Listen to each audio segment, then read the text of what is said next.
Revolution is real, it's live, and as some comrades say, it's lit, right?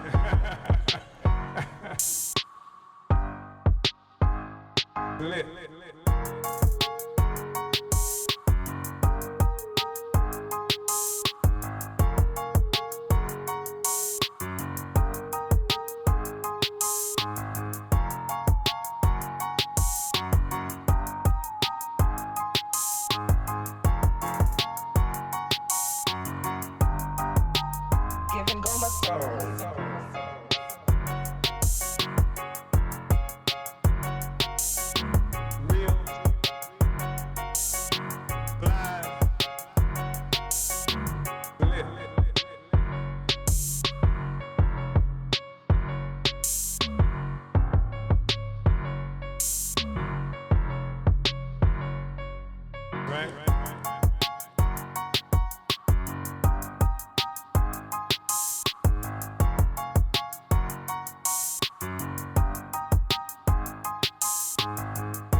The revolution is lit.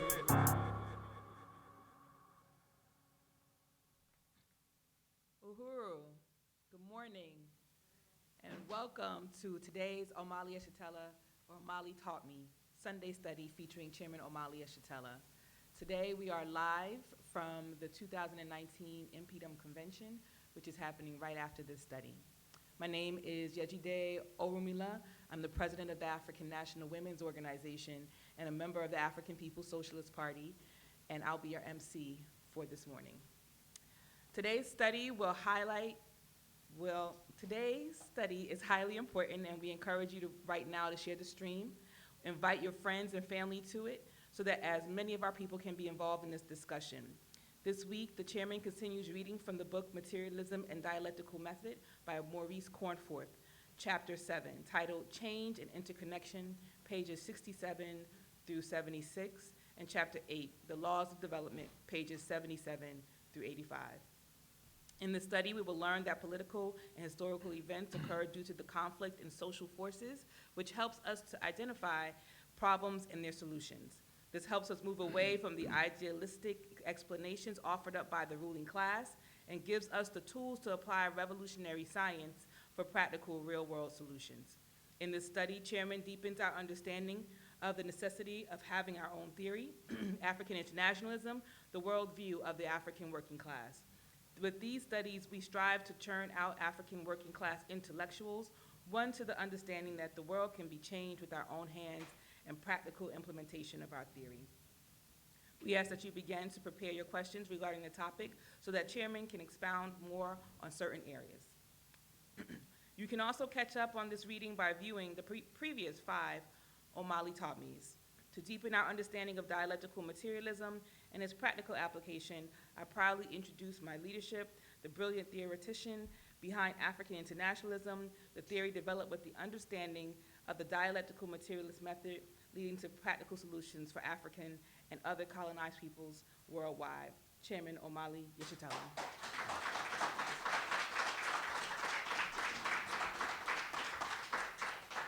Uhuru, comrades.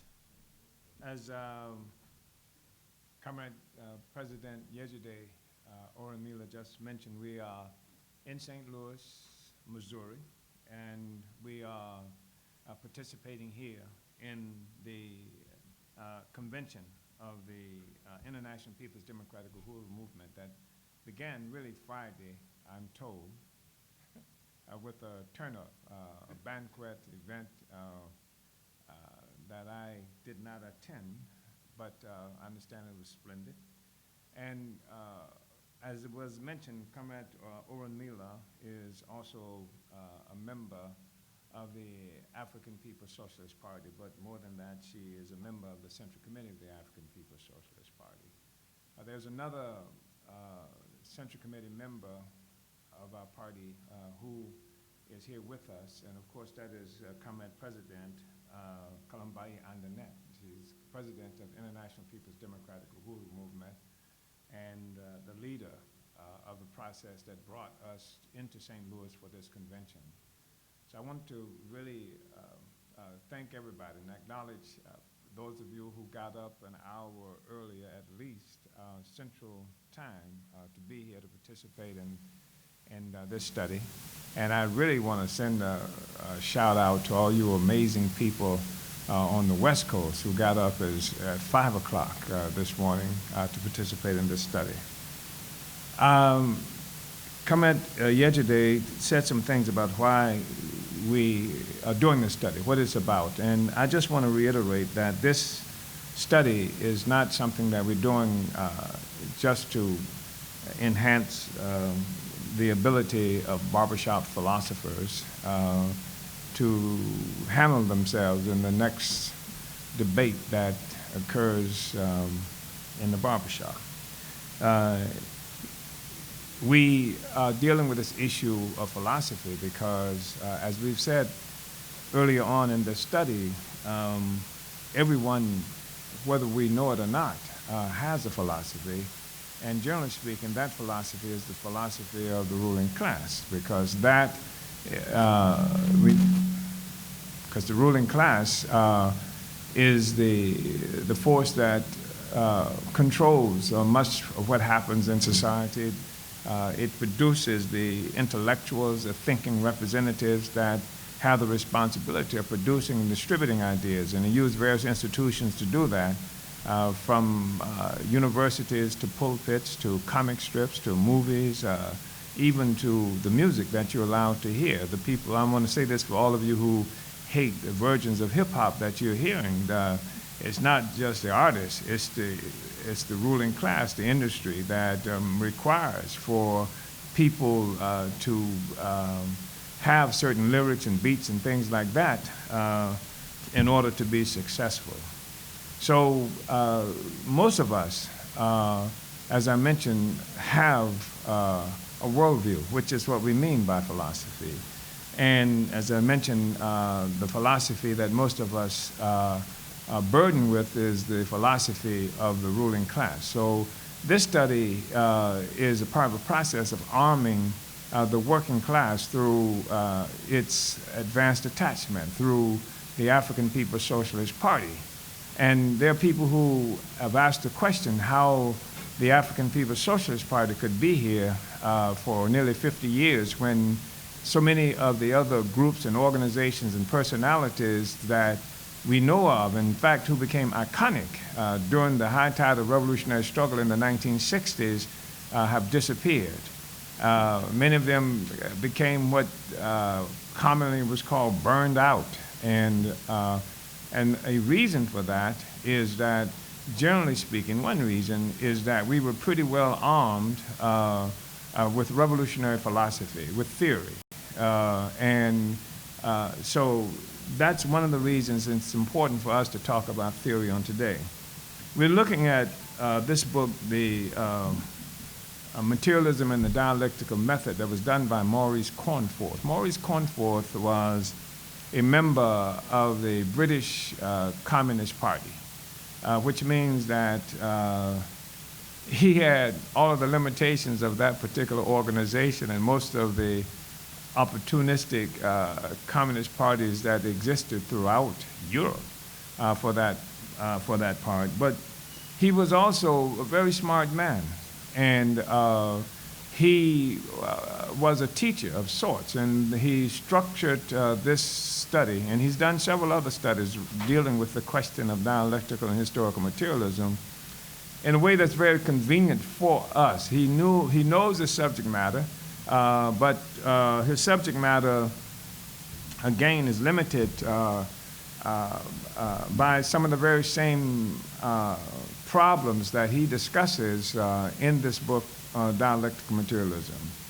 I also want to remind us that when we talk about dialectical and materialism, that it is when we apply this study of investigating and analyzing society, when we apply dialectical materialist method to that, we refer to it as historical materialism. And dialectical and historical materialism is extraordinarily important because when we look at the world and look at society, we need to be able to make assumptions that's not just based on superstition.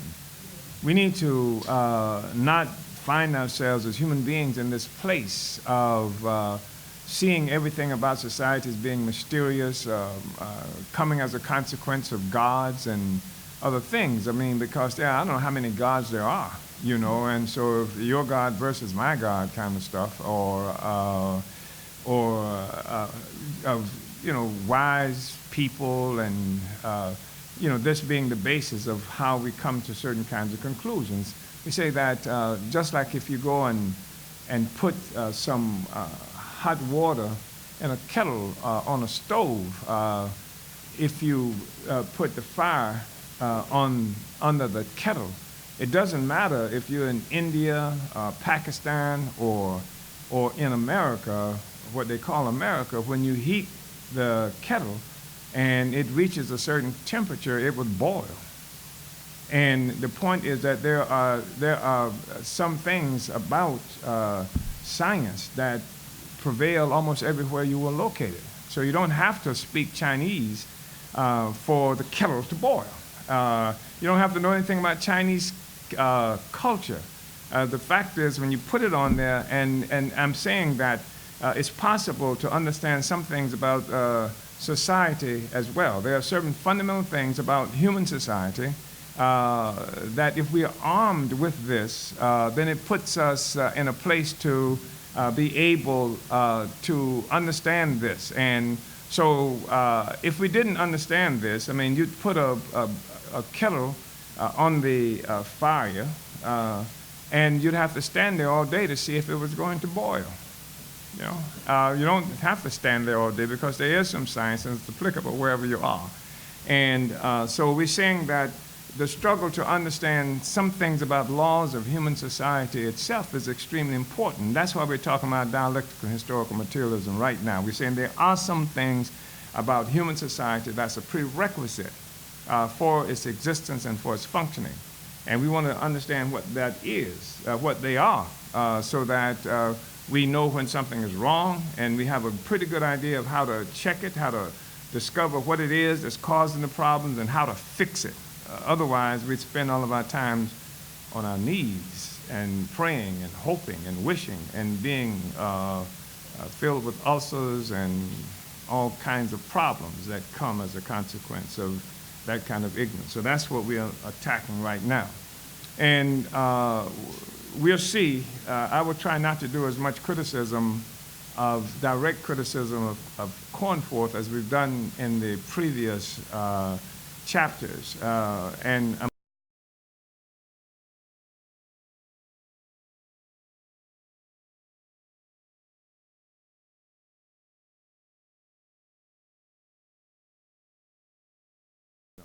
it was first printed in the political report to the 6th Congress.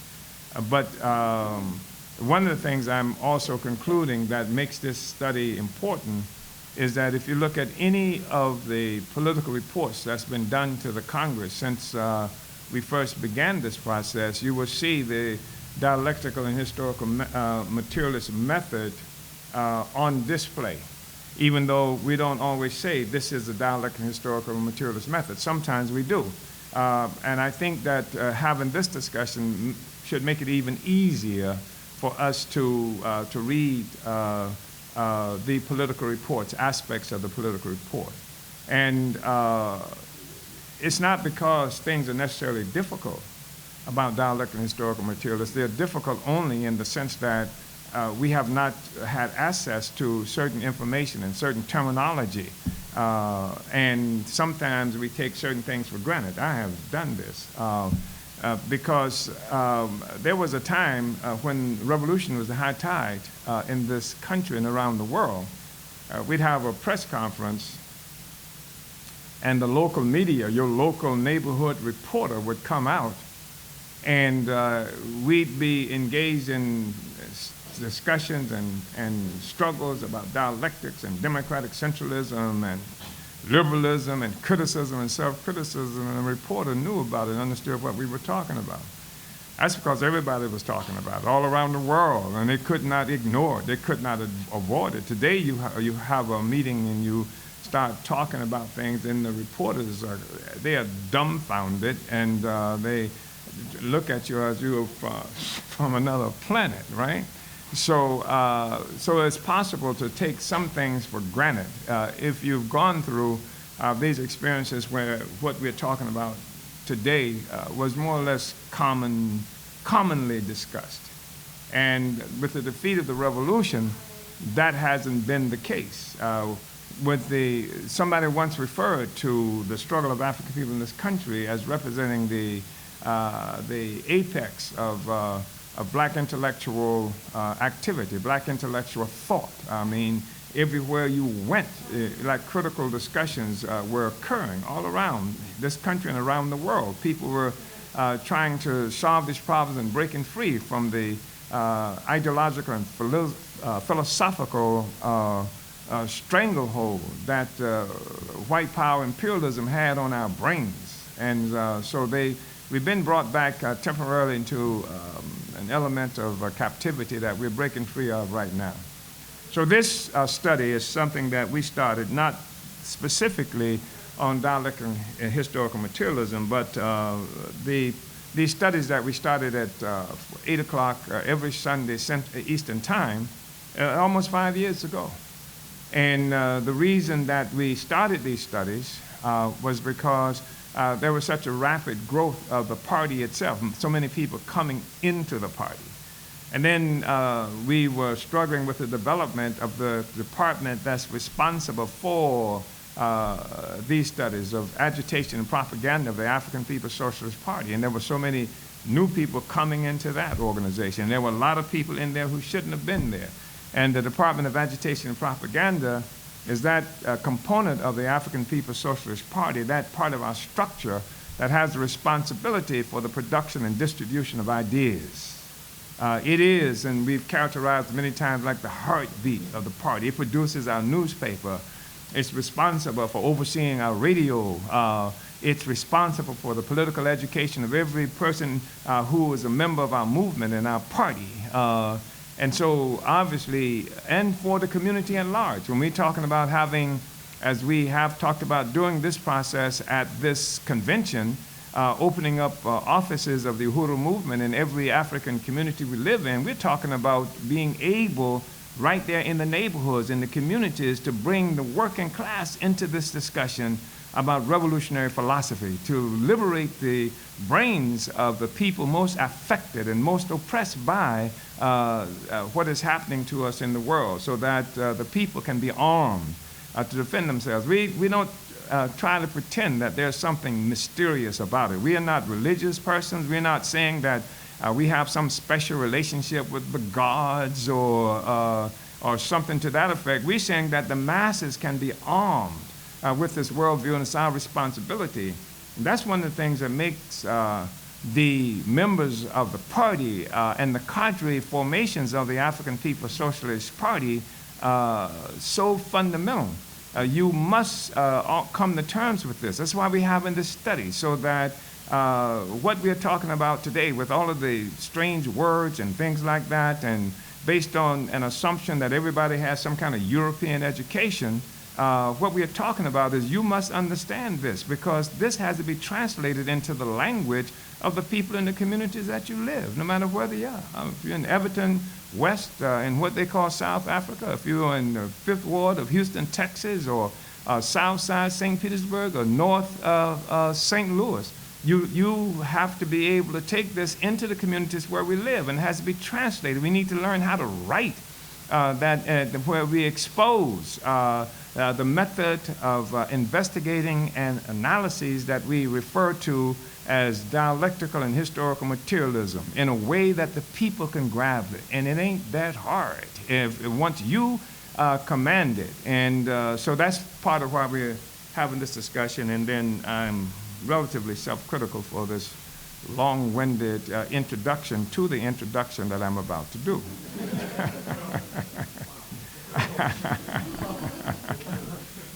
I want to start looking at Vanguard. This is the political report to the 7th Congress of the African People's Socialist Party. And included in this, in Chapter 9, is a chapter that was taken from the political report to the 6th Congress because we thought it was pretty important in terms of helping people, our members and everybody else understand the philosophy, because philosophy is a critical question. I mean, we are led all the time by people who are fake who they are. And the ruling class never tells you that who they are. And we have to discover that. And we have to discover that not based on what they say, right? But investigating the consequences of what they say and the process that brought them to the place where they're saying it, right?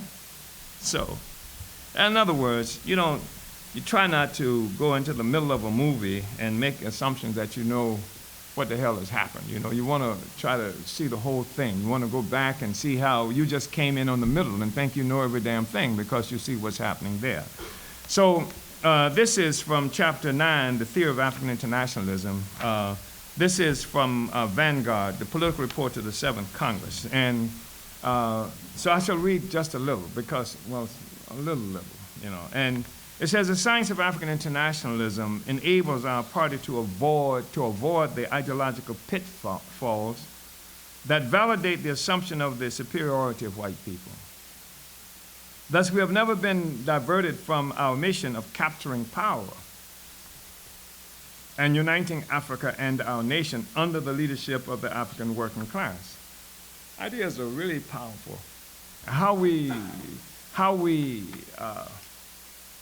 investigate the world and how we look at the world. This is a form of investigating, right, is so important. And then how we analyze, the method we use for analyzing what we just saw is so important. And we take it for granted that how we see things is natural, right? We take it for granted. We don't necessarily understand that how we see things and view things is a method of seeing it that's imposed on us by external forces, by whatever force is the ruling class at the time. That's who sets up the movies. That's who says what your preacher says is okay. That's who is responsible for the things you read in the comic strips and the movies you see and the radio that you hear and the songs that you hear. And in fact, sometimes institutions of the government, like the FBI and what have you, actually bought movie rights, bought book rights and things like that to produce what have become popular books and even intervene and things like Barry Gordon's, what was that thing he owned? Barry Gordon, somebody, what was it?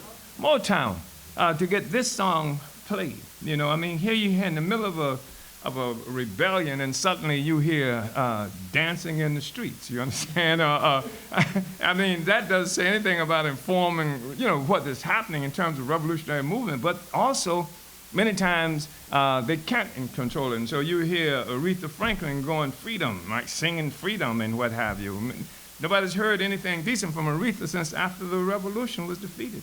She was magnificent during the height of the revolution. This is the time where the struggles of the people were really influencing culture everywhere, and this is part of what made it necessary for the rulers to intervene on that front, to be able to capture and control how people are thinking and seeing the world, etc. So we say our party brought science to our defeated African liberation movement at a time when it was generally bogged down in racial and cultural nationalism that indulged in candlelit ceremonies, religious obscurantism, and nostalgia for an often imaginary African past. Through African internationalism, we were able to discover the material basis for the exploitation and oppression of Africans and others in this world. We're able to discover the material basis. Why the hell did this happen? because somebody put a curse on us? You know, what just happened? There's a material basis. That's what we are saying. And this is a liberating understanding. When you know that you can't actually discover the basis for it, and you don't even have to know which God to pray to get it. You know, that's a long alphabetical list, and you start going through all those gods and what have you, you know. And so with it is. With African internationalism, we can understand the material forces at work in the movement of history. We can clearly see the current shift in the balance of power between the oppressor and oppressed, between Europe and the rest of us, between the so-called white man and the so-called black man. We determined long ago that characterizing our movement as a struggle against racism was a self-defeating waste of time. What is called racism is simply the ideological foundation of capitalist imperialism.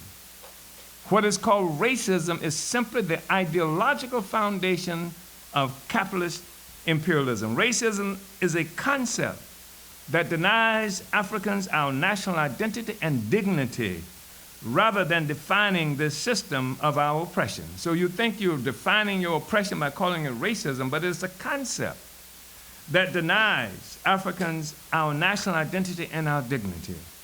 It relegates us to the Sisyphean task of winning acceptance from and often of becoming one with our oppressors. That's what Comrade Kalambayi was talking about yesterday when she went to school, and in order to be what she needed to be, she had to become white. She had to become white-like. Then you saw what happened to Michael Jackson, so I'm warning you, if you don't want to be like Michael, you know.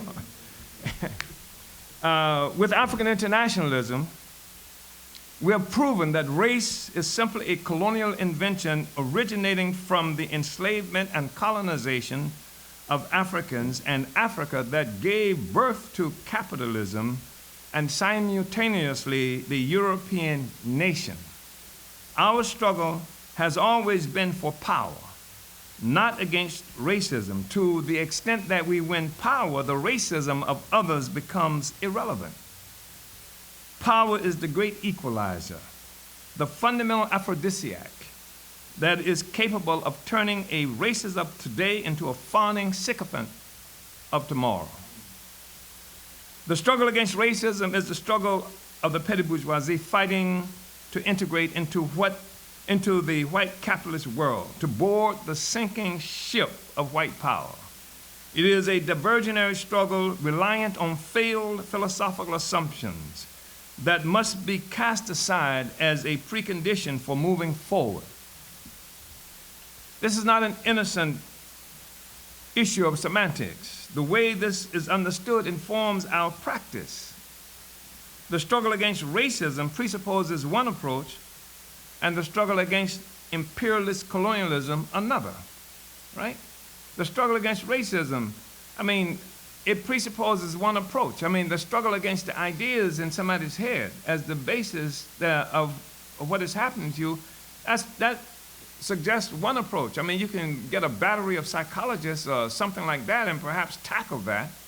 But the struggle against colonialism, imperialist colonialism presupposes a whole different approach to overturning our situation. Africans are not a race, but a nation of people, forcibly dispersed across the globe. We have been pushed out of history by our imperialist oppressors, partially through the concept of race. We've been pushed out here. Our people have been captured and shipped around the world as capitalist commodities. Our labor and land have been violently extracted to build the European nation and the international capitalist system. This is what determines our reality and the contours of the struggle in which we have been engaged for more than 500 years. Right there within those few paragraphs is a statement about our condition, and also implicit in that is what you have to do to get out of it. Implicit in that. You can write encyclopedias on racism that doesn't tell you how to get out of this stuff, right? But implicit in that is, and this is where we come to African internationalism. We say the fight against AFRICOM cannot be characterized as a struggle against racism any more than the liberation of our people in Haiti from France in 1804, or the necessary unification of Africa to stop the rape of our motherland and the theft of its resources. So, you know, you're fighting against racism when you're trying to keep the imperialists from taking all the coltan in Africa. That's what you're doing. You're fighting against racism. The material conditions Africans suffer worldwide have their origin in the attack on Africa. I want to say that again. Wherever we are in the world, the origin, the material conditions of Africa that Africans suffer worldwide, whether that's in what they now call Ghana, whether that's in Haiti, Jamaica, or North St. Louis, the material conditions Africans suffer worldwide have their origin in the attack on Africa that led to the capture of our national homeland and our people. Our poverty and susceptibility to ignorance, violence, and material want throughout the world, including in the US, UK, and the rest of Europe, result from the material conditions of existence in Africa since its capture and partition. Are the Iraqis and Afghans fighting against racism? What about the people of South America and the Caribbean? Certainly, the bourgeois ideology of racism serves to unite the vast majority of whites and even some Africans in support of the imperialist agenda. Increasingly, though, this ideology is running up against the material reality of a global power shift, where the oppressed are clearly the locomotive of history. More and more whites are themselves running from their own racial designation. And I'm not just talking about your white friends with dreadlocks, Patrick, or what you call blue-eyed soul brothers. Patrick Buchanan, whose worldview is informed by assumptions of white superiority that we recognize as racism, is himself alarmed by the growing evidence that shifting power relations are chasing whites away from solidarity with their racial identity. Apparently, this phenomenon has achieved such significance that Buchanan has conceptualized it as ethnomasochism. In his book, Suicide of a Superpower, Buchanan laments, quote, "Questions about the future arise. If the end of white America is a cultural and demographic inevitability, what will the new mainstream of America look like, and what ideas or values might it rally around?" This is profound. He's dealing with the question of dialectical materialism as well. What will it mean to be white after whiteness no longer defines the mainstream? Will anyone mourn the end of white America? Will anyone try to preserve it? One reaction Professor Huzu reports is that among cultural elites, some are shedding their white identity. He quotes Zhu here, quote, "White America is losing control, and the future will belong to the people who can successfully navigate a post-white multicultural landscape. Then white America is losing control, and the future will belong to people who can successfully navigate a post-white multicultural landscape. Then it's no surprise that many white Americans are eager to divest themselves of their whiteness entirely." The day after Obama's inaugural, television host Larry King blurted out to an uneasy Bob Woodward a secret desire of his son. Quote, "My youngest son, Cannon, is 8, and he now says that he would like to be black." I'm not kidding. He said there's a lot of advantages. Black is in. Is this a turning of the tide? Unquote. This is Larry King, the guy who sells you all that stuff on commercials late at night. Indeed, black is in. The tide has turned. Black is the future. The world social system whose ideological foundation is racism. This system is no longer able to withstand the tide of history sweeping all forms of capitalist parasitism into the proverbial dustbin of history. The anti-racists would have us fight for a place in the dying system by fighting against its ideology instead of the system itself. In this way, they would have us objectively uniting with our oppressors. Anti-racists would transform us into house Negroes, fighting to save the master's burning mansion, to paraphrase Malcolm X. Up to now, since the successful rise of imperialism some 500 years ago, Europe and white people have been the subjects, and Africans and others have been the objects of imperialist history.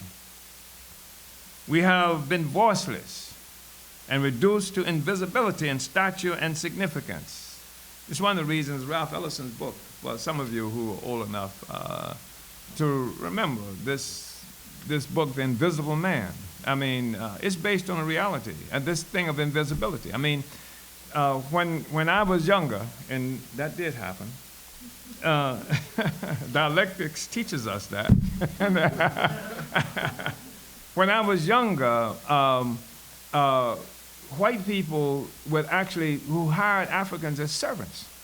So we'd clean their tables and fix their food, and they'd have these incredible discussions about what they was gonna do to that uppity Negro on the other side of town who did this and that. And that just like the Africans weren't there.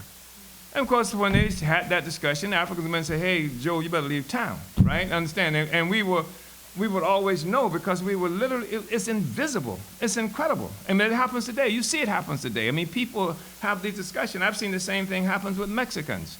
You know, when I've been in San Diego, where, you know, white people literally come to San Diego, which is like a border city, to watch the so-called illegals come across the border.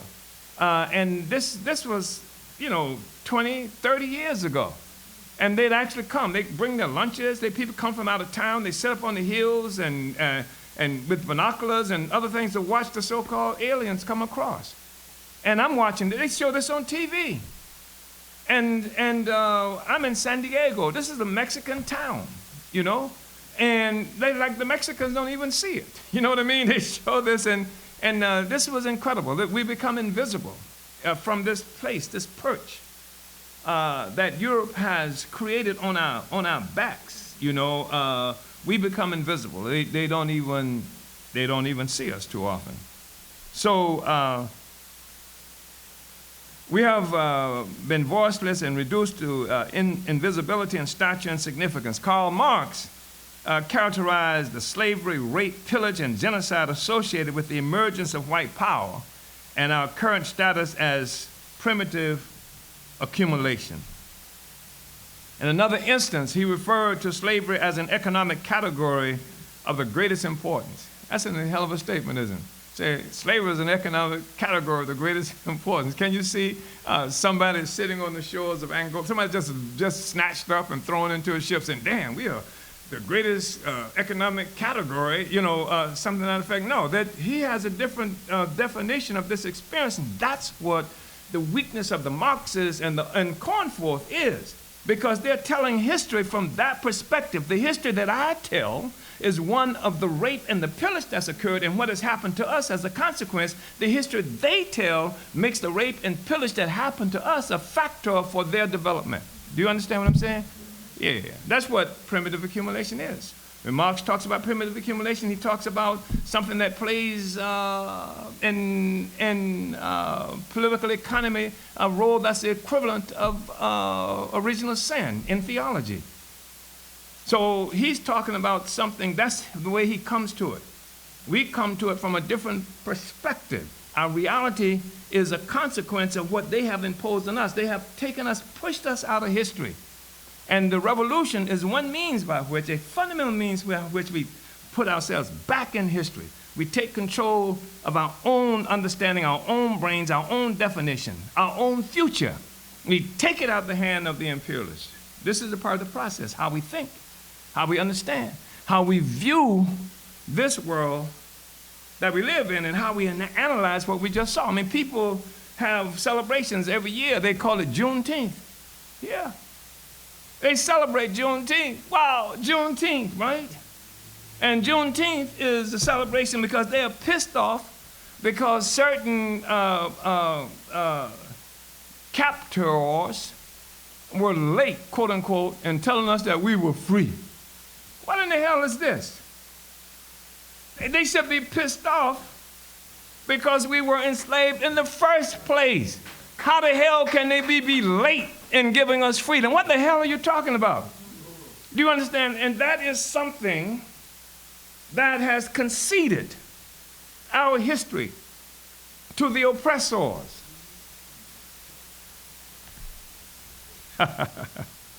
So he said in his book, One People, One People, One Party, One Destiny, the political report to our 5th Congress, we commented on what that meant, what Marx said about primitive accumulation and about slavery being this economic category of the greatest importance.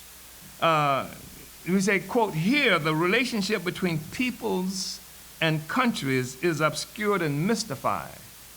Marx attributes European development solely to the genius and productive forces inside of Europe. He is thereby covering over or liquidating the fact that this so-called development for Europe requires the parasitic impairment of the capacity for independent development in Africa and other places victimized by Europe, right? In another place in the political report, this rhetorical question was raised. Would capitalism and the resultant European wealth and African impoverishment have occurred without the European attack on Africa, its division, African slavery and dispersal, colonialism and neocolonialism? This is one of the things that help us to, we think that's important, because for philosophy to be scientific, it has to be falsifiable. Do you know what I mean? It doesn't mean it's falsified, but it has to be falsifiable. One has to be able to say that if such and such a thing occurs, this is going to be objective, and if you don't get that, then it doesn't work. That's falsifiable. That's unlike in the beginning, there was the Word, and the Word was white man, or whatever. You understand? That's not falsifiable. How the hell are you going to, you can't falsify that.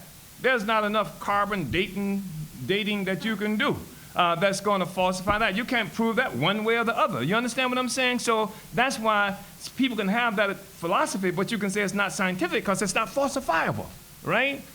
The philosophy has to be falsifiable for it to be scientific. You have to say, you know, if you have 2 and 2, you say 2 and 2 is 4. Can you falsify that? Yes. You can subtract 2 from 4, and you come up with 2, right? You can do other kinds of things that people who like math and arithmetic and all that stuff, you know, but it's falsifiable.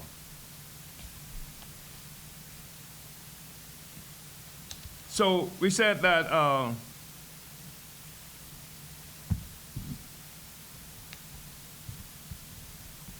the answer is obvious to anyone with a smattering of historical knowledge. No, no, no, and 1,000 times no, but Marx didn't get it.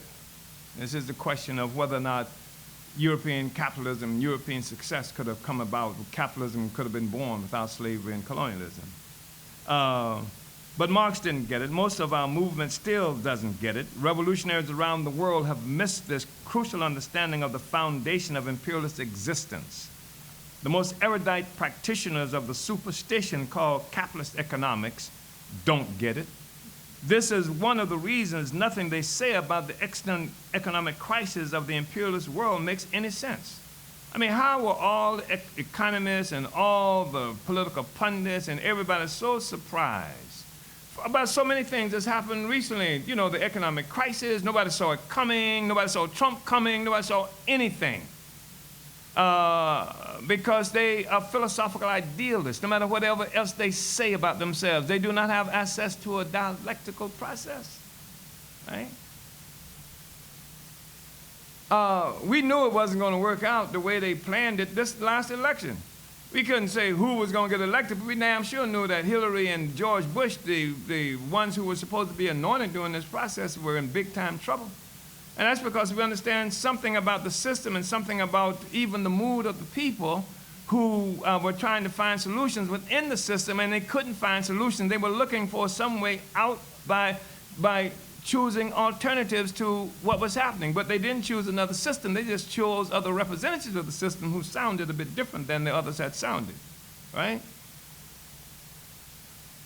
Our summation of this imperialist dilemma is reflected in this quote from One People, One Party, One Destiny. Quote, "The North Americans, like most Europeans, assume they have some idea of the basis of the contradictions because of the fantasies passed on to them historically about the source of their comparatively wealth and so-called good fortune.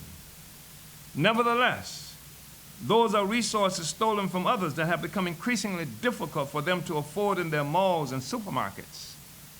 It is somebody else's oil, wrenched from the earth with bloody consequences for which they now have to pay more. The bauxite, coltan, and gold and diamonds, along with the cocoa beans and cotton and cheaply produced clothing have cost the rest of us dearly.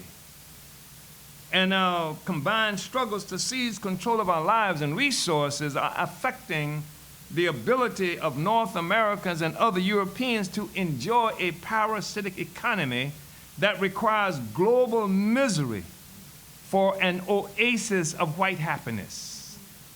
So the whole damn planet Earth is steeped in horror, misery, violence, poverty, and the rest of it for a handful of people on the planet. And this oasis of happiness that has come as a consequence of starving and brutalizing the rest of the world. That's offensive, isn't it? That's why we're here. And this is crucial to understand. Of course, this takes us far afield from this fight against racism. It instructs us about how to change this thing, about what the problem really is. It's not just some bad ideas in somebody's head. Actually, we don't give a damn about what's in somebody's head unless they can do something to hurt us if they got bad things in their head, right? In reality, the essential innate feature of capitalism is parasitism. The inconsistent materialism of Patrick Buchanan, as well as Zygmunt Brzezinski cited in chapter 1 of An Uneasy Equilibrium, allows them to recognize some relationship between the decline of imperialism and the rise of formerly subject peoples. So we see something happening, the decline of imperialism, the rise of subject colonial people. And we say that Brzezinski and Buchanan can see some relationship there. There's a dialectic there. And by dialectic, you know, part of what we mean by dialectics is that we're looking at a struggle between opposites. We're looking at the fact that there's a unity of opposites, that you can't have up without down. You really can't. You can't even imagine up without down. You're incapable of thinking. You can't think of in without out. One requires the other for its definition. You can't have oppressed without oppressors. That's the dialectic that we are looking at. That's the thing that we are requiring people to see. If we're looking at people who are oppressed, then there must be an oppressor. And that's one of the reasons that so much work is done all the time to keep Africans separated from an understanding of our oppression. We do it to ourselves. We are the ones who are responsible for killing each other. We are the ones, the parents don't take care of our children. That's why when they go to school, they don't do well. Or that they can't get to school at all because of something we inflict upon ourselves. At the moment, they admit and have to admit the existence of an oppressed people. That Africans are oppressed, and they must say somewhere there's an oppressor. That's why even Africans that you know, and especially among the petty bourgeoisie, and Africans who are influenced by the petty bourgeoisie, who will tell you, when you start saying what's happening, they say, we do it to ourselves. Haven't you heard that before? Yeah. We do it to ourselves, etc. And of course, one reason it's easy to say we do it to ourselves, because once you recognize that somebody's doing it to us, then that sort of puts you in a position of having to do something about it, and you don't want to mess with that white man, right? So I'm going to have to move expeditiously. Yet their overarching philosophical idealism and worldview stemming from white assumptions of superiority blinds them to the dialectic between Western or so-called white success and African impoverishment.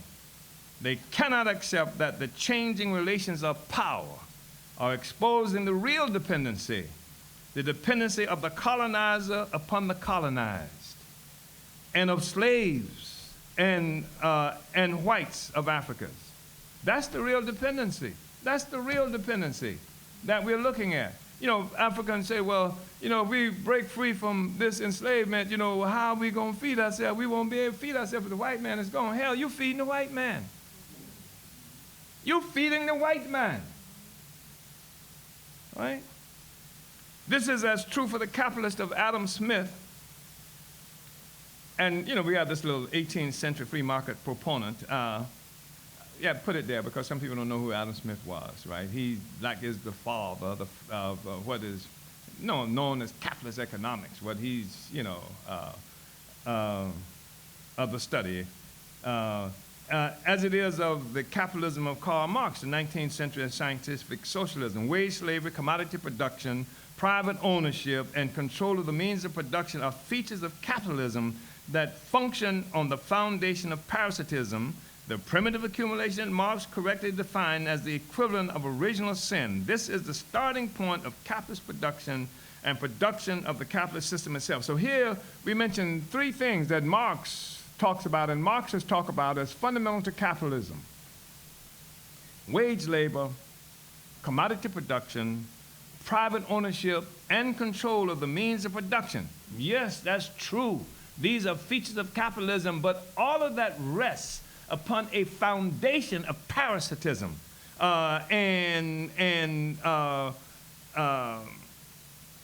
the primitive accumulation that Marx talked about, and correctly defined as the equivalent of original sin. That's where it all happened. You can't have wage labor without slavery. You can't have the commodity production, that is, as it has come to be understood and recognized, it has developed to becoming capitalism, required enslavement of African people. Africans were first capital. We produce commodities and we were commodities. So anyway, I'm going to leap a bit here, and I'm on 280 in Vanguard. We are not Marxists, we are historical materialists. We have used the historical materialism of Marx, the science of investigating and analyzing society, to investigate and analyze our reality as Africans. Our findings prove that we are a part of the primitive accumulation mentioned by Marx in his works. Malcolm X, a materialist of sorts in his own right, has been quoted as saying that a person watching someone sitting on a hot stove would describe the experience differently from the person actually sitting on the stove, right? This is true. The spectator, you like that, Chewbacca? The spectator is not required to have a full understanding of the experience. The victim of the hot stove is provoked by his reality. It becomes a historical necessity to understand the question. Using the collective experience of African people as a starting place. This is where we start from. The experience of African people, not of some presupposed assumption about the development of human society starting from this place, but the experience of African people. We work from here, forward and backwards, in order to understand things. So we say, using the collective experience of African people as a starting place, we were able to use the science of dialectical and historical materialism, cleansing it of its Marxist metaphysics and idealism, to investigate and analyze our relationship to the world. For us, the rise of capitalism in the world is not based on some purely abstract Marxist theory about the development of human society. It is not a theoretical question Primitive accumulation is not a theory. The rape of Africa, the enslavement of our continent and our people, the forcible dispersal of Africans throughout the world as a means of rescuing Europe from disease and poverty, the process that gave rise to capitalism, is a matter of historical record. Marx, the spectator, did not have to understand this. The person sitting on the hot stove, the living, breathing, thinking primitive accumulation, would either understand this question or perish. We chose to understand. More than that, we chose to develop a worldview stemming from this understanding. This is the origin of African internationalism. African internationalism is simply the worldview stemming from a historical materialist investigation and analysis of the world, with the starting point being the experience and role of Africans and Africa in the advent of capitalist imperialism as the rise of white power. And just one other paragraph, and I'll leave this alone. Parasitic capitalism is the real issue. It is this reality that ultimately distinguishes African internationalist socialism from the struggle for white rights that usually characterizes most movements of Europeans worldwide.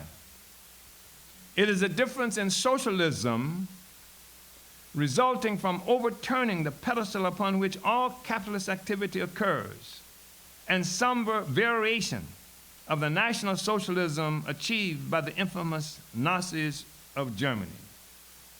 So, this is from Vanguard. This is from the theory of African internationalism. And as I said, this is taken from the political report of the 6th Congress that we also placed in the political report of the 7th Congress. This is just a part of it. You should read it all. And it was important for me to do this because we're going to say some things now about Cornforth. And I think this makes understanding Cornforth and the rationale for doing Cornforth easier to deal with. And we want people to be armed, well armed. When we have a monstrous enemy that has captured the brains of the majority of people in our own communities and certainly in this country. And we are on a rescue mission here. We're fighting for the consciousness of the people. If we don't explain to the people, if we don't become leaders of our communities, then our communities will be led by our enemies and our oppressors. And that never serves us. I mentioned yesterday, I think, in the discussion, that when the people, the proud, courageous people of Vietnam were fighting against the French imperialists, that 71% of the soldiers in the French army fighting against the colonized French were people who lived under colonial domination by France from Africa and other places. And when the Vietnamese, courageous Vietnamese, crushed the French in 1954, Dien Bien Phu, don't ever forget that. When the Vietnamese people crushed the French in 1954 and the U.S. tried to come to their rescue, and the Vietnamese found themselves having to fight against U.S. imperialism, from 50 to 65% of the soldiers on the front line fighting against the colonized Vietnamese people were Africans who were colonized in the United States. That's why this whole question of how we think, who controls our brain, is so fundamental. It's not a little question that we're engaged in, it's fundamental. It operates in our communities, on our streets, in our families, and what have you. And most of the debates that we have revolve around this question, right? A scientific approach to understanding the world versus some stuff that's either imposed on us or allowed to enter because it serves the interests of the bourgeoisie. That's why you got in almost every African community that we live in, there's one or two churches on every corner.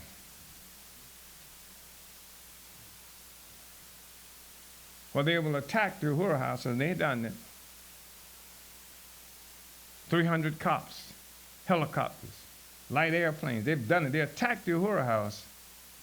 But in every community, you find 1, 2 churches throughout the African community. What we think, how we think, what's permitted what we are permitted access to is crucial. So, anyway, here's Corn 4. This is chapter 7. And he's going to talk about change and interconnection. And you'll be able to see some relationship to what I read now and to what we just went through. And I'll only have a little time to talk about this, but we have talked about it without saying necessarily that's what we were talking about. So the Marxist dialectical method demands that we must always consider things not in isolation, but in their interconnections with other things, in relation to the actual conditions and circumstances of each case. And that we must consider things in their change and movement, their coming into being and going out of being, always taking particularly into account what is new and what is rising and developing. That's what we just talked about. That's what Brzezinski and Buchanan was able to see, what's rising and developing. You can see something that's been there for a while and looks strong and powerful if you understand anything but the laws of its development. And you know what it takes to keep it functioning. And then you see the emergence of new forces. You can place your bet if you want to, and that which is old and seems to be strong, but that is actually dying out. Or you can join with this process of the new and developing. That's what this is about. It follows that the Marxist dialectical method forbids the employment of ready-made schemes and abstract formulas, but demands the thorough, detailed analysis of a process in all its concreteness, basing its conclusions only on such an analysis. Here are 4 principles, features of Marxist dialectical method.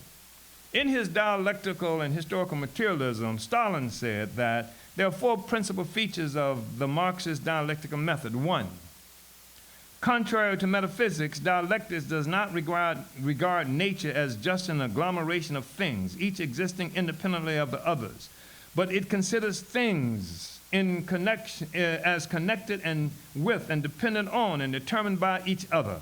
Hence, it considers that nothing can be understood taken by itself in isolation, but must always be understood in its inseparable connection with other things and as conditioned by them. 2, contrary to metaphysics, dialectics considers everything as in a state of continuous movement and change, of renewal and development, where something is always arising and developing and something is always disintegrating and dying away. Hence, it considers things not only from the standpoint of their interconnection and interdependence, but also from the standpoint of their movement, their change, their development, their coming into being and going out of being. Everything. Contrary to metaphysics, dialectics does not regard the process of development as a simple process of growth, but as a development which passes from quantitative change to open fundamental changes, to qualitative changes, which occur abruptly, taking the form of a leap from one state to another. Hence, it considers development as an onward and upward movement, as a transition from an old qualitative state to a new qualitative state, as a development from the simple to the complex, from the lower to the higher. 4, contrary to metaphysics, dialectics holds that the process of development from the lower to the higher takes place as a disclosure of the contradictions inherent in things, as a struggle of opposite tendencies which operate on the basis of these contradictions. And we talked about the fundamental contradiction, or we should have suggested, if not today, on yesterday. This being this contradiction between the fundamental oppressor and oppressed nations. This is the fundamental contradiction existing in human society today, around which all the other contradictions revolve. It doesn't mean that there are no other contradictions. This is fundamental. This is the critical contradiction, the relationship between oppressed and oppressor nations. So, we say, considering things in their interconnection and circumstances.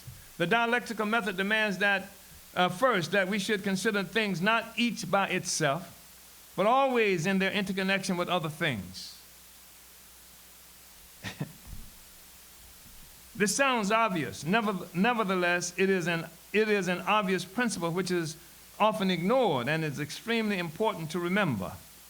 We have already considered it and some examples of its application in discussing metaphysics, since the very essence of metaphysics is to think of things in an abstract way, isolated from their relations with other things and from the concrete circumstances in which they exist. And, you know, really, this is one of the criticisms we have of Marxism. Because it doesn't understand things in relationship to other things. I mean, it speaks of something that happened. It gives you an example of a historical occurrence that they refer to as primitive accumulation, but they speak to that, of that only as it relates to the development of European society, what they call capitalism. And this is, we're talking now, studying the Marxist dialectics, and this is one of the contradictions that we have with Marx. This is one of the fundamental criticisms we have with Marx. And then another thing about that is that what the Marxists didn't get is that the whole history of the world changed with what they refer to as a primitive accumulation with the assault on Africa. And we have probably mentioned, well, we will mention that. If you look at Vanguard, if you look at, I think you'll find it in the chapter I was just quoting from in Vanguard. But at the point where we saw changes beginning in what we now call Europe with slave trade. Because prior to what they call the slave trade, Europeans, well, the people that we now call Europeans, because they didn't exist prior to the slave trade, these people define themselves primarily in relationship to each other. Warring tribes, Goths, and somebody give me something else. Celts and Franks and all of these people, and warring tribes who define themselves principally, primarily in relationship to each other. There was no Europe. There was no white man. And what happened was when Europe stretched out, chased out of Europe by disease and poverty, by 1,000 years of oppression that's known as feudalism, chased out of Europe into the rest of the world, and then engaged in the capture and enslavement of African people and the capture of foreign territories, then the collective experience, this is what collectivized the experience of Europeans, that changed them from simply Celts and Normans and Franks and all of that into what we now refer to as Europeans, is they had a collective now consciousness that what bound them together, what gave them a particular identity as a group, was their opposition to this other group who they were exploiting. So all of them participated in exploiting this other group and enslaving, etc. This is what consolidated the identity of the white man, the so-called Europeans. This is where Europe, the so-called Europeans came from. Was no Europe, was no white man, just a group of warring tribes, constantly at fight with each other, impoverished and diseased. This is objective truth. You can check this out. You can even go to their libraries and search this out. This is what the reality was. And so what gave them what used to be just Celts and the rest of them, now consolidated into one based on the growth of a common economy revolving around slavery and colonialism, and that contributes to the emergence of what we call the common worldview. A common sense of sameness. What made the Celts and the Normans the same in their own thought process? I mean, there's no record of Jesus coming and playing some role in it. What was it? What happened? And what happened, what gave them a sense of sameness was the participation that they in common on a material act of stealing and raping and what have you that brought wealth to them. Their economy emerged. And this was the binding thing that consolidated this sense of sameness. If you want to understand Brexit, if you want to understand what's happening now in terms of the splits that you see all over Europe, is because they're losing collective access to all the stuff they were stealing before, because people are fighting back and changing their relationship. That's why Trump emerged. That's why Boris Johnson emerged in England. That's why the Catalans are trying to separate from the rest of Spain. this phenomenon has come about that's challenging the very foundation of the economy that bound them together, and with that, the sense of sameness is being challenged also. So they're becoming more English now, even than they are European, right? They're becoming Catalan, they're becoming tribes. Again, we are seeing the emergence of tribalism, the same tribalism that existed prior to slavery and colonialism is trying to reemerge because the economic basis for this unity, this common identity, is being fractured.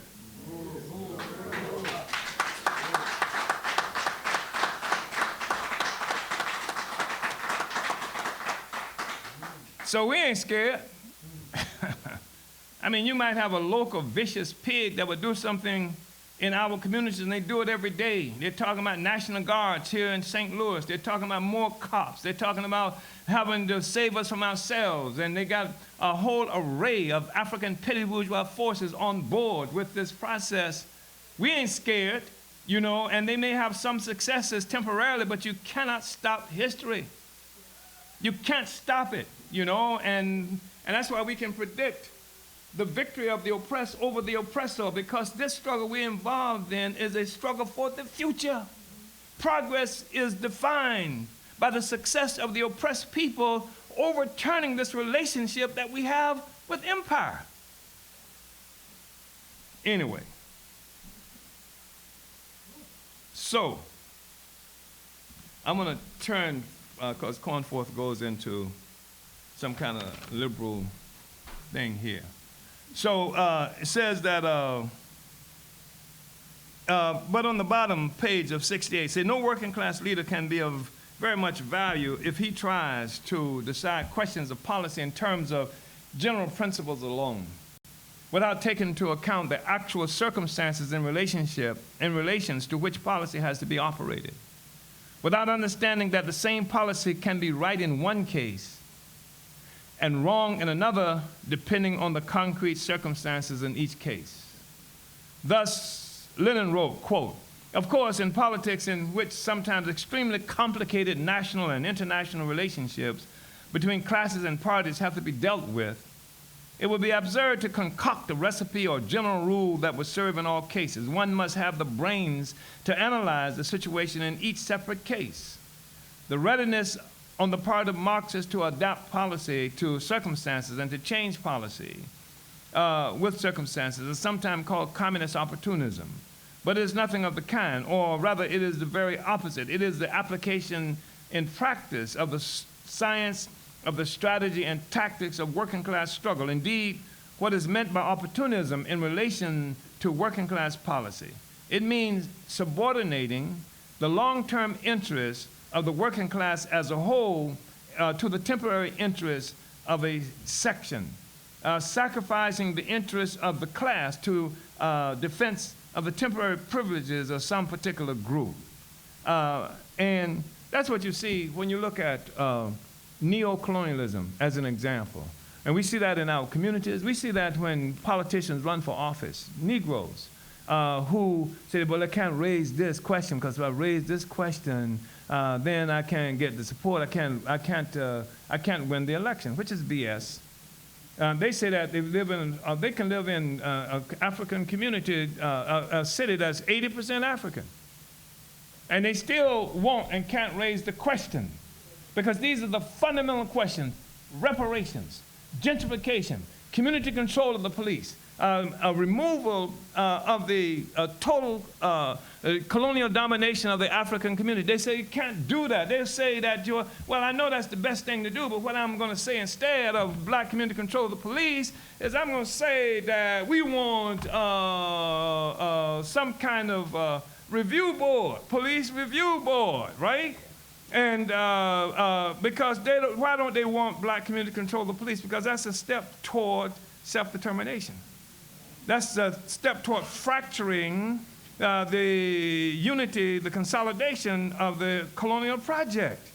And when we say black community control of the police, He offered some ways that you can go about it, and some liberal ways that you can go about it, some reformist ways that you can go about it. But black community control of the police is black community control of the police. We don't say that's the only way you do it. Understand? The objective is to move the African working class closer to possession of state power, right? That's what it is. So you creep there, right? You sneak there, you fight there, but the thing is to go for power, state power. African petty bourgeoisie doesn't want to do that. So it takes an opportunist stance, and it's opportunism because it sacrifices the long-term interests of the African masses, working class, for a job, for something just for her, or just for him, or just for people like him or her that will benefit them, but the masses of people still are chased like dogs and like beasts, hunted like beasts in the communities that we live, that the communities that we grew, that we developed, that we created and what have we. We're treated like beasts. And so that's what we're talking about. Communists are guided by Marxist principles that they always and everywhere represent the interests of the movement as a whole. And this requires that in the interest of the movement as a whole, one must analyze the situation in each separate case, deciding what policy to pursue in each case in the light of the concrete circumstance. This is one of the reasons we have real struggles with the white left, because there's a sort of European universalism that they require. You got to treat every question as it applies to white people, white society, white communities, and they're totally different. And they're not just different, but one functions as the oppressor nation and the other as the oppressed nation. So the oppressed nation has to act like the oppressor nation in order to get what the oppressor nation already has, right? You know, so this is what we're talking about in terms of dialectical method of investigating. Understand, you can't treat everything just the same, right? You have to be able to analyze the particularity of every situation. On general questions, too, the greatest confusion can arise from forgetting the dialectical principle that things must not be considered in isolation, but in their inseparable interconnection. For example, I'm going to speak to this, even though it's kind of a liberal thing. For example, the British labor leaders once said, and many members of the Labour Party continue to say, that nationalization is an installment of socialism. They consider nationalization by itself in isolation, out of connection with the state and with the social structure in relation to which nationalization measures are introduced. Now, you hear this nationalization stuff, that's why y'all love Malema in South Africa. And is it the EFF or the EF or the EFF? EF. Yep. Yeah. So it says that they consider nationalization by itself in isolation, out of connection with the state and with the social structure in relation to which nationalization measures are introduced. They overlook the fact that if the public power, which is the state, remains in the hands of the exploiters, and if their representatives sit on and control the boards of the nationalized industries, which continue to be run on the basis of exploiting the labor of one class for the profit of another class, then nationalization is not socialism. Socialist nationalization can come into being only when the public power of the state is in the hands of the workers, right? All right. And, you know, you got these slick-talking, fast-talking proponents of capitalism. They're fighting to defend capitalism. It's sort of like what we used to refer to, what is this religious, they call it some liberation theology, which is the Catholic Church rescuing itself from oblivion. Because the masses of poor people, working people, are breaking free of everything, trying to break free of every oppressive institution. And so what happens? The same thing that happens now when the bourgeoisie jumps and becomes now for reparations. When the bourgeoisie now becomes for socialism, then the church becomes for liberation, from everything but us, right?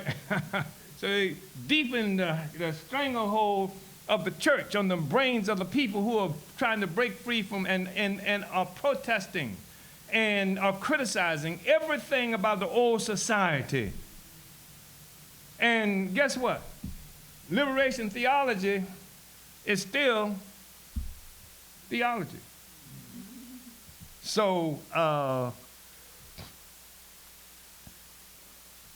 So again, in political arguments, people very often appeal to a concept of fairness, which leads them to judge events without the slightest consideration of the real meaning of those events, of the circumstances in which they occur. What's sauce for the goose is sauce for the gander. That's how they say that in England.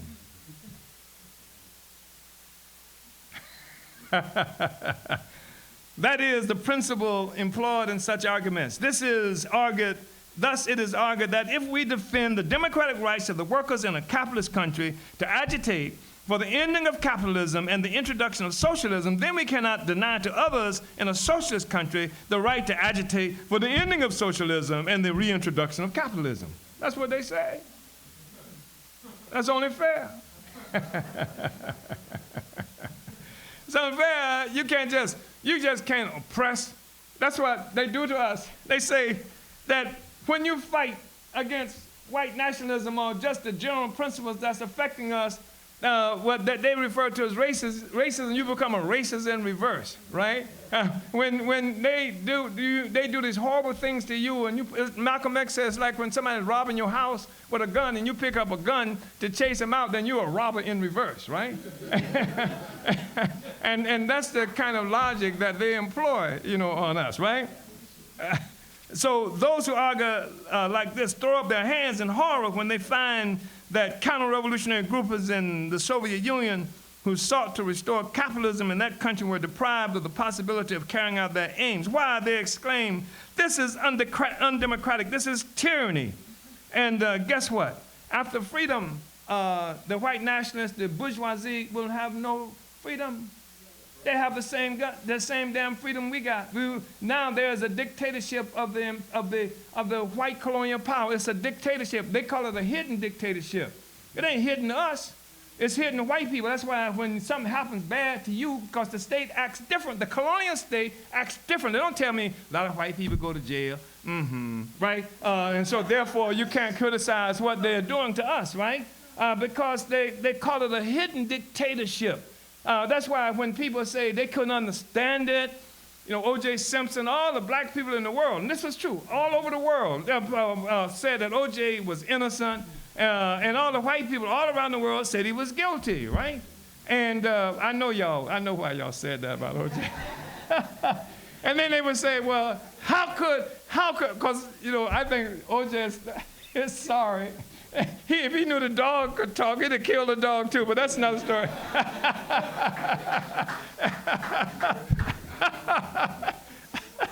So white people say, well, how can they find him innocent with all the evidence? And Africans say, when the hell has evidence had anything to do with convicting black people?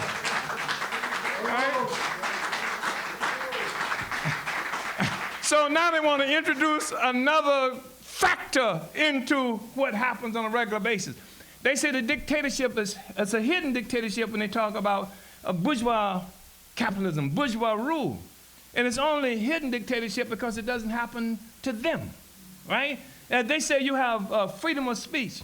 You have freedom of assembly. Tell that to Eric Gardner, right? Tell that to African people who, in every community in this country and throughout England and the rest of Europe, when a cop comes up and says, give me the corner, tell them about your freedom of assembly and see what happens. In fact, open your mouth, be a Sandra Bland and tell me about freedom of speech. You understand? It doesn't exist. They say but when white people see this, you must have done something. Because the dictatorship is hidden to white people, but it's glaring, it's kicking us in the teeth. So when we come to power, we shall exercise the dictatorship of the proletariat. You understand? The dictatorship of the proletariat. What is dictatorship? But rule without regard for law, right? Ultimately, that's what it is. But what it has to occur is that you cannot give the former slave masters the right to reintroduce slavery. I don't give a damn what you say. I don't care how undemocratic you say it is. You cannot have the right to introduce slavery. You cannot have the right to have meetings, to get together with groups to talk about ending slavery, just like you can't have meetings in this country to get together to talk about ending capitalism and colonial domination of African people. That's why they killed Malcolm. That's why they killed King. That's why they've destroyed all. That's why there are prisons filled with African people right now today. So forget about it. And yes, it is true. I'm telling you now, a lot of people going on trial once the revolution is over. Yeah. So, such an argument overlooks the difference between fighting in the interests of the vast majority of the people to end exploitation and fighting in the interests of a small section to preserve or reintroduce exploitation. It overlooks the difference between defending the right of the vast majority to run their affairs in their own interests and defending the right of a small minority to keep the majority in bondage. In other words, it overlooks the difference between moving forward and backwards, between putting the clock ahead and putting it back, between revolution and counter-revolution. Of course, if we fight to achieve socialism, and if we achieve it, then we shall defend what we have achieved and shall not allow the slightest possibility of any group destroying that achievement. Let the capitalists and their hangers-on shout about democracy in general. If, as Lenin said, we have the brains to analyze the situation, we shall not be deceived by them. There's some contradiction with what Cornforth, much of what that said, but the basic principle, I think, is meaningful. So the liberal concept of fairness has indeed become a favorite weapon of reaction lately. In 1949 and again in 1950, when the fascists decided to hold a demonstration in London on May Day, the Home Secretary promptly banned the workers' May Day demonstration. If I ban one, I must ban the other, he bluntly explained. How scrupulously fair he was. And it reminds me of Barack Hussein Obama. You know, I didn't know that U.S. presidents always go to the Confederate cemetery, memorial, whatever, and lay a wreath on the Confederate graves and stuff like that. I didn't know that. And the reason I found out is because the bourgeois media said, now that Obama's president, we're going to see if Obama is going to lay a wreath on the Confederate, what is it? Is it tomb, right? And so that was something. Say, they got the guy this time, as my old man would have said a long time ago, they got the old coon this time, right? And see, Obama's not old. But but what happened was Obama outsmarted everybody, because he took a wreath and he laid it on the Confederate soldiers, the guy who fought for slavery, and then he laid a wreath on some black soldiers' memorial. See? He's fair, right? He's fair. And that's the kind of thing that's happening here. So, so I want to go to page 71, and I promise you I'm going to have to end this within the next 3 minutes. So, so considering things in their movement, they're coming into being and going out of being. Let us now consider some examples of the second principle of dialectics, which demands that we should consider things in their movement, their change, they're coming into being and going out of being. That makes sense, doesn't it? This principle, too, is of great importance in science. Soviet biologists, for example, guided by the principle of dialectics, have considered the organism in its growth and development. Thus, at a certain stage of growth, the nature of the organism, and that's not, I'm not really interested in the growth, but say, this second principle of dialectics teaches us always to pay attention to what is new, to what is rising and growing, not just to what exists at the moment, but to what is coming into being. And this coming into being is something that terrifies the bourgeoisie. They are terrified by it. This principle is of paramount importance for revolutionary understanding, for revolutionary practice. Because if you don't understand this, then you take the power of your enemy at face value. and you won't have the courage, and you become demoralized, because the deeper the crisis of imperialism is, the more vicious it acts against us and against the people, and it can demoralize you. If you don't know anything about death throes, that this is what we're looking at, an animal that's in severe agony, severe crisis, and on its deathbed, and that's how it acts. And so what you do is don't retreat from it, don't do anything to reprieve it. You know, what you do is find out what's killing it and try to assist. The Russian Bolsheviks, for example, saw from the very beginning how Russian society was moving, what was new in it, what was coming into being. They looked for what was rising and growing, though it was still weak, the working class. While others discounted the importance of the working class and finished by entering into compromises with the forces of the old society, the Bolsheviks concluded that the working class was the new rising force and led it to victory. Just the same understanding of what was rising and growing and what was disintegrating and dying away was exemplified in I'm going to read this anyway, Stalin's leadership during the war, 1941-45.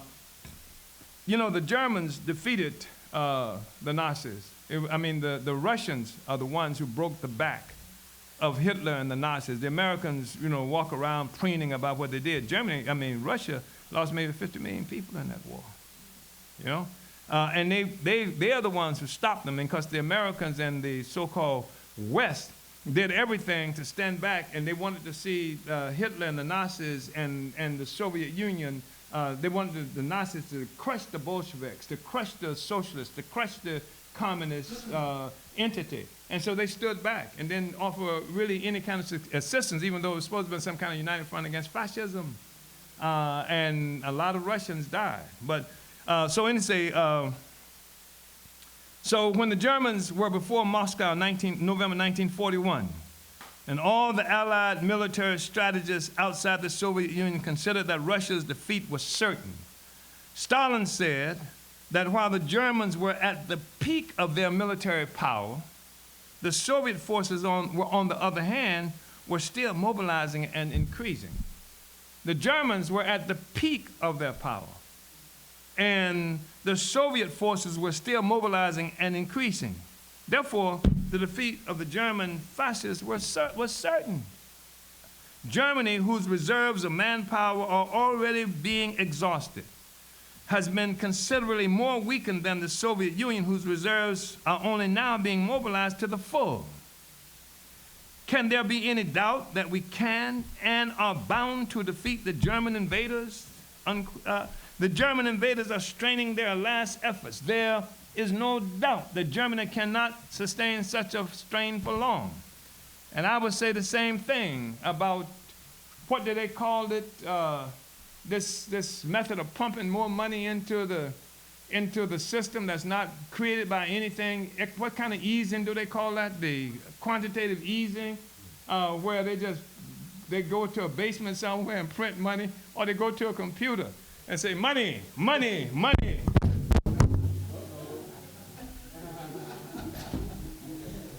It's only liberals who hate and fear abrupt change.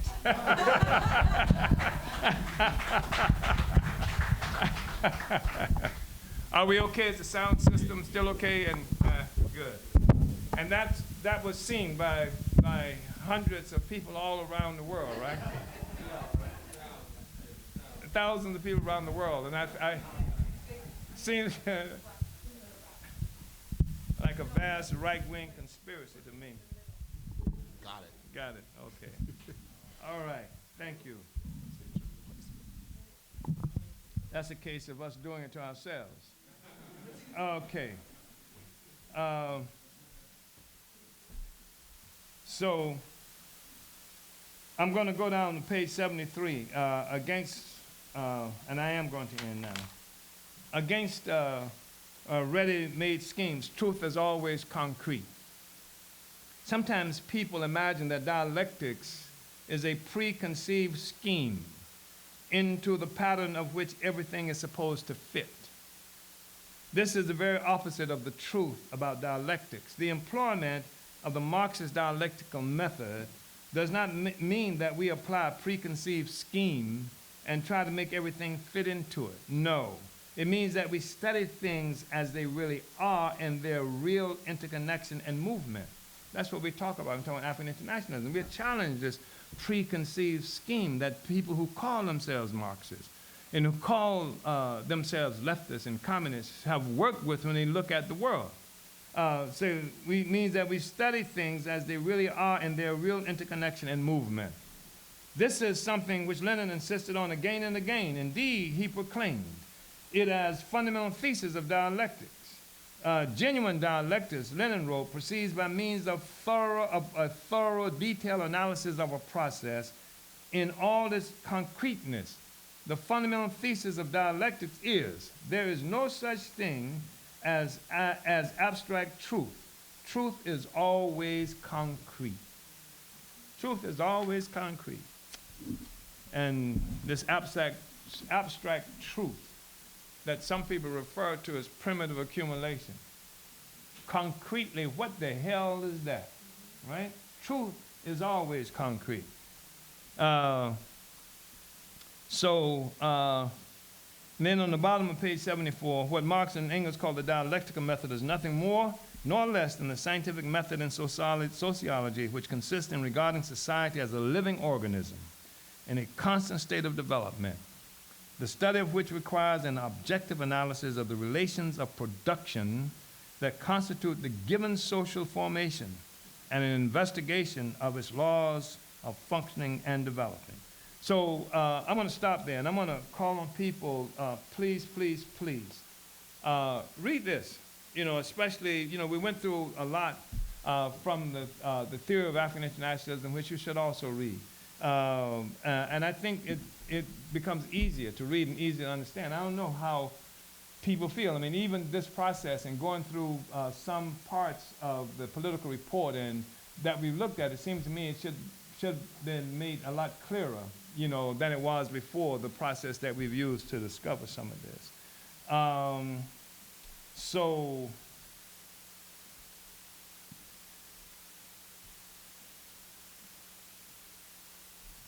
Okay. All right, so I'm going to go ahead and end this discussion right now, and maybe we can look at chapter 8 next week or next week. And I'll turn it back over to Comrade President Yeshitela Orunmila. And I see that comrades, can I see your hand, Comrade Aisha and Kobina? So there are two other members of the Central Committee of the party that are here now. And we're all here for this incredible convention of the International People's Democratic Uhuru Movement in St. Louis. So,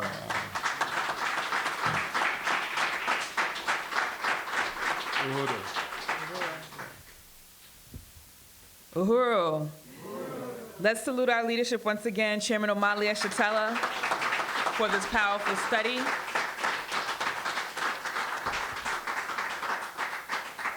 At this time, it's time to open up questions from our audience and our online viewers.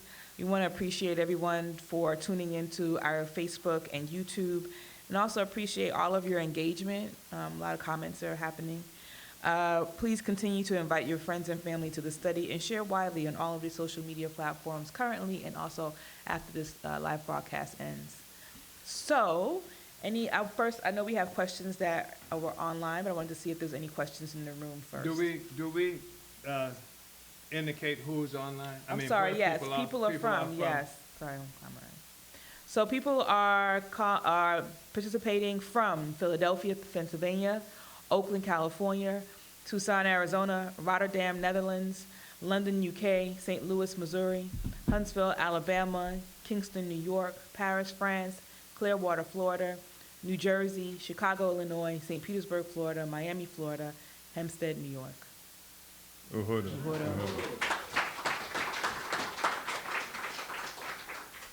Uhuru, is there any questions from the floor?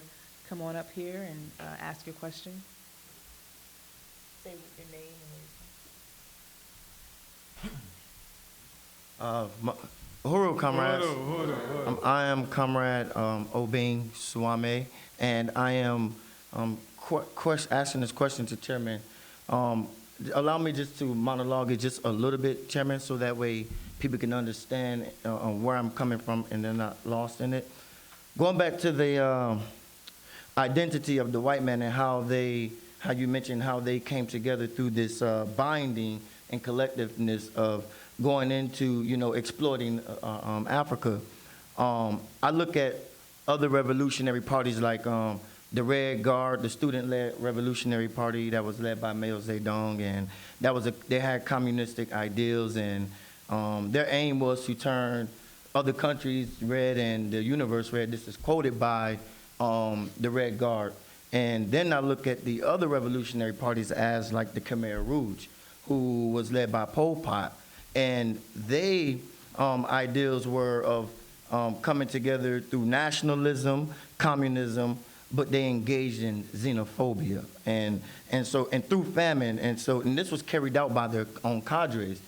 My question, Chairman, to you is, will Inpdum need a vanguard against itself in order to, sniff out these type of people who are trying to stop the progression of our party, or will the Inpdum need a red guard who will need, as we grow, to protect our ideals against, those who come against them.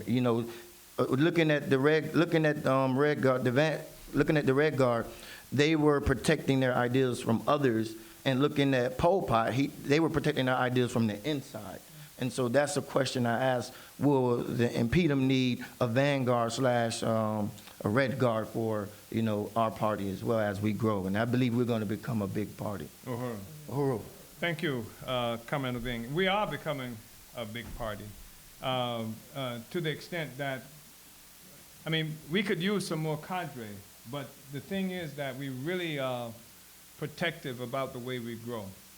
And one reason we're protective about the way we grow is the Black Panther Party provides a great example for us. Because people were really impressed, many people, by the Panthers.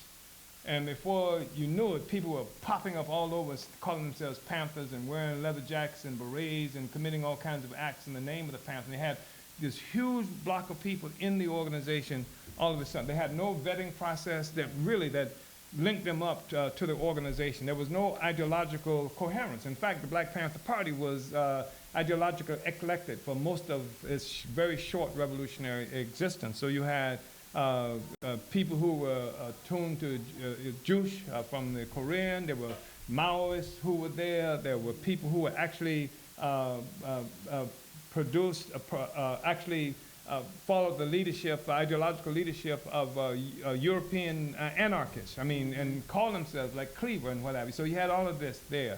And it was eclectic as hell, the Black Panther Party, and it was problematic. And so we have found, even in the African People's Socialist Party, for example, in South Africa, they've stopped bringing people directly into the party.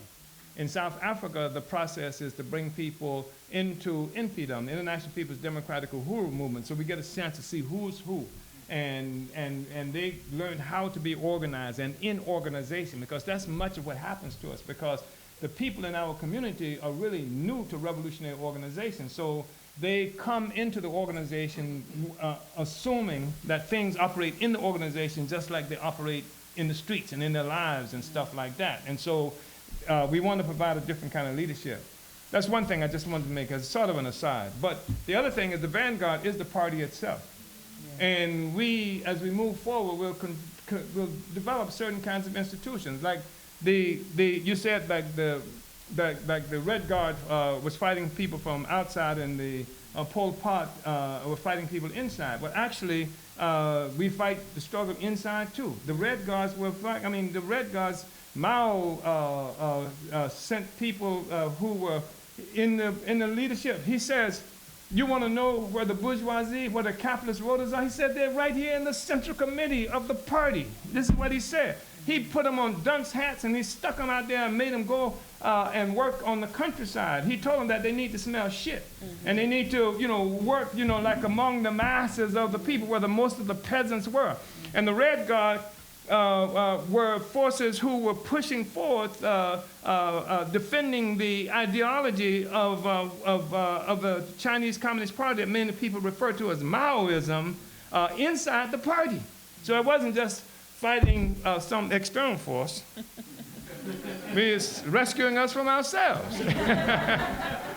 and so you had Pol Pot and his ideas and what have you. But here's the primary contradiction that most of us had. The Chinese, the Vietnamese, if you around me long enough, you'll see, I say over and over again, just how much I love the Vietnamese Revolution and how astute they were and how they were able to deal with question of neo-colonialism. And I mentioned Dien Bien Phu. And Dien Bien Phu was bloody. And what happened was the French came to this place called Dien Bien Phu put their backs to this sort of a cliff. So there's something, nobody could attack them there. And they put all their armaments, they put thousands of people there. And the Vietnamese, they were able to sneak right up in their face. They didn't even know the Vietnamese were there. They dug tunnels and everything came up right in front of them. And they attacked, surprised the hell out of them. But they paid a bloody cost. I mean, it was literally true that there was blood up to their ankles of the Vietnamese who were fighting against the French. And many of them had actually begun to run. They were frightened. And Vo Nguyen Gia, who was the general who led the struggle, he stopped the war and did political education among the Vietnamese soldiers. And they regrouped, and the rest is history. And France is still trying to recover from that loss. And the Vietnam syndrome is something that also affects political policy, foreign policy in the United States as well. So I love the Vietnamese struggle. But the thing is, the problem with all of that is something that we're discussing now. Because Marx came forward with a formula for the development of communism. He came forward with this concept of a stair-step development from the lower to the higher in terms of human society. And what Marx did was come up with this primitive accumulation that liquidated some real important kinds of issues and questions.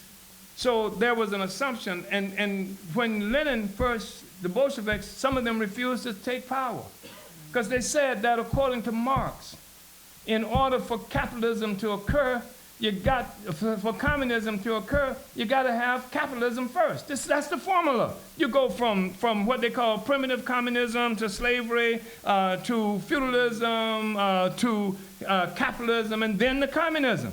Say, Lenin, we here in a feudal society that's trying to become capitalist, and we got to let capitalism happen, and then we can fight for communism. Lenin said, "To hell with that, we taking it," and they took it. But the Marxists have held on to that basic formula, and despite the fact that Lenin did something different, it is an assumption that has informed the practice of most people who call themselves Marxists. So they cannot explain. So China, Vietnam, all these other places who fought for political power, they did so with the assumption that the historical basis for the rise of communism had arrived, and it had not arrived. What had arrived was the political conditions for the communists to seize power, and that's an entirely different thing. So if you don't have the material basis for it, and Marx hinted at what the material basis was, he said the material basis was that the pedestal upon which the whole capitalist enterprise rests has to be destroyed. He didn't say that, but that's what we are saying, because he said that it rests upon this pedestal of slavery and colonialism. So what we see happening increasingly is that this struggle of oppressed people around the world is becoming generalized. This is a defining thing, and then we have a whole different worldview. And I think that that's the thing that's going to help to bring the entire thing down. Now, Pol Pot, what you saw with Pol Pot, and you see a similar thing that's called something else in Nigeria. They called it, what do they call it? No. What's the thing in Nigeria where you have this group of people that, Boko Haram, right? That's supposed to be against Western education or something like that.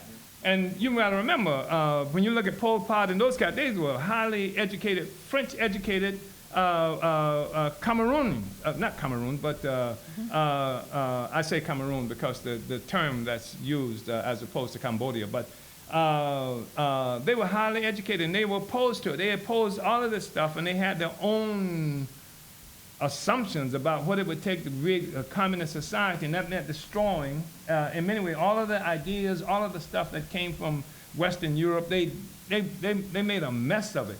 And it's a mess that they made based on, I believe, some wrong assumptions about what it would take to bring communism or socialism into the world. Anyway, I belabored it a long time. I took us on a lot of meandering paths to try to deal with the question. But the party is a revolutionary. It is the advanced detachment, and Inpdum is a manifestation of the party. And so we developed cadre in the party based on African internationalist assumptions and understanding, and it's the responsibility of this cadre to protect the philosophy, the ideology, and Agitprop, the Department of Agitation and Propaganda that we're talking about, has the responsibility of producing, reproducing, and fighting and protecting the line, and then helping all the members of the party to be armed with this understanding. And yes, there's constant struggle inside the party itself. As criticism and self-criticism inside the party, democratic centralism inside the party in order to protect the line of the party. And sometimes we get it right and sometimes we don't. That's just the way it, contradictions and everything. And I've overtalked it. Uhuru, Chairman, thank you Yeah. for that. So the next question is from Tanessa on YouTube. She's here in St. Louis, not in the room, I don't think. She asks, why are there so many killings of our young ones in St. Louis? I know it is a worldwide phenomenon, but with you stationed there, I wish there was a place we can start or an example that we can follow. Yeah, there is a place we can start, examples we can follow, and what have you. And the starting place, of course, is recognizing that we live under colonial domination. And that there's, because what happens is that if we don't understand that, we see the world, we don't see our relationship to the real world. And if we end up blaming this on ourselves, we say we are the problem, and the problem is colonialism. Yes. And whatever strategies we come up with, the primary to that, critical to that, is an attack on colonialism itself. And the fundamental aspect of the fight against colonialism, the attack on colonialism, is organizing and arming ideologically the African working class who are most victimized by what you're talking about. These are not rich black kids who are being shot down and killed in our community. This is the African working class. These are poor people who are being killed. And the rich Negroes who occupy positions in the government and who occupy positions in corporations and big shots and leaders who know every damn thing, their children are not even touched. These are the ones who call to send the National Guards in because they want to crush the working class just as much as the bourgeoisie. So come to these meetings, join this party, join this movement so that we can have more forces that we can put on the ground and go into our communities where we live. We got to sit down in the communities where all of this stuff is happening and work from the inside out. Uhuru. Okay. Uhuru, Chairman, thank you. Because of time, we have to close out the question and answer portion. And of course, if you didn't get a chance to have your question read or have the chairman answer your question, please put it in the comment section, and we will make sure that the chairman gets the questions and get you an answer. This study today was brought to you by the Department of Agitation and Propaganda, winning the war of ideas. For your worldwide revolutionary news and analysis, visit theburningspear.com.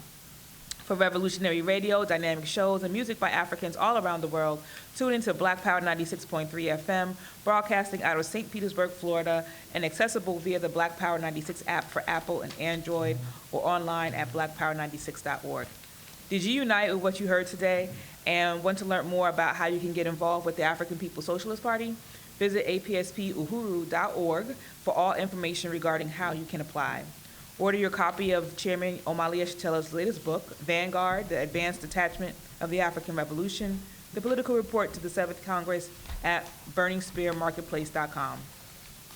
On Saturday, September 21st, we are hosting our 5th annual One Africa, One Nation Uhuru Book Fair and Flea Market. It will be located at Clark Park 43rd and Chester Avenue in West Philadelphia from 9 to 5 p.m.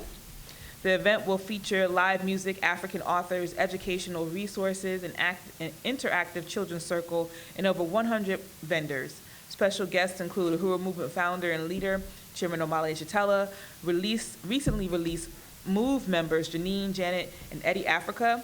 This event is free to the public and is part of the building of our independent African economy.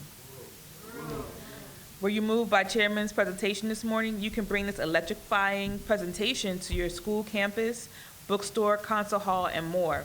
To book Chairman Omali Yeshitela for the Vanguard 2019 International Speaking Tour, contact Uhuru Tours at info@omaliyeshitela.org or call 727-914-3621. Sign up for the Marcus Garvey Legacy Cruise taking place on December 14th through the 19th. The Marcus Garvey Legacy Cruise is the annual fundraiser held to support the work of the African Socialist International.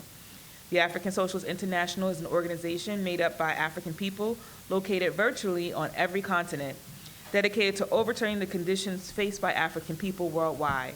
Our cruise destinations are Half Moon Cay, Bahamas, Nassau, Bahamas, and Freeport, Bahamas, and you still can go there. You can enjoy political education on board with the chairman, on and off board excursions, and more food than you can eat. To make your deposits, visit uhurulegacycruise.org or call the travel agent Linda Stern at 732-972-4171. If you want to further support the ASI and the Marcus Garvey Legacy Cruise, make a donation by visiting uhurulegacycruise.org. Okay. Are there people here who are going to be on the cruise? Just a question. Yeah. Okay. All right.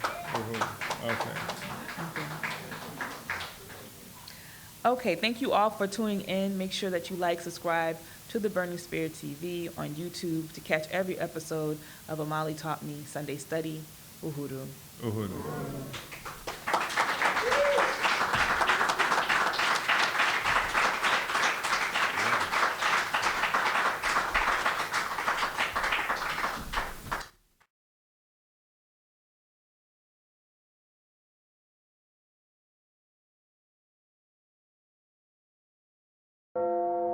The revolution is real, it's live, and as some comrades say, it's lit, right?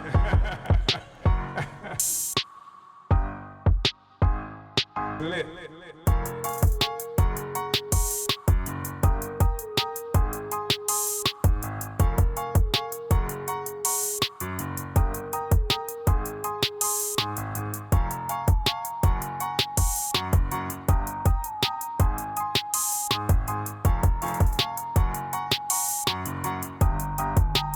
Giving go my soul.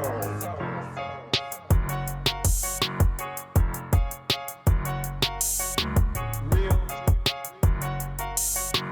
live, lit.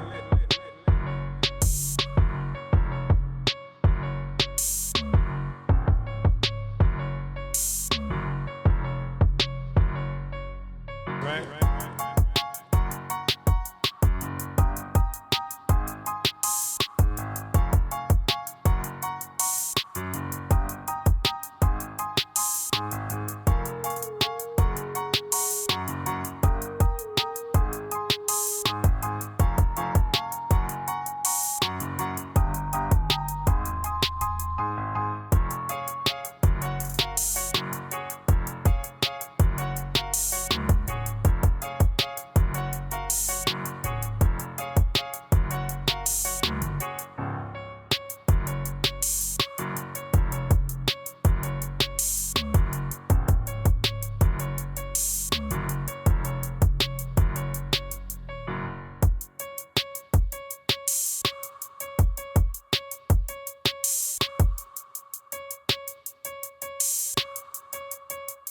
The revolution is lit.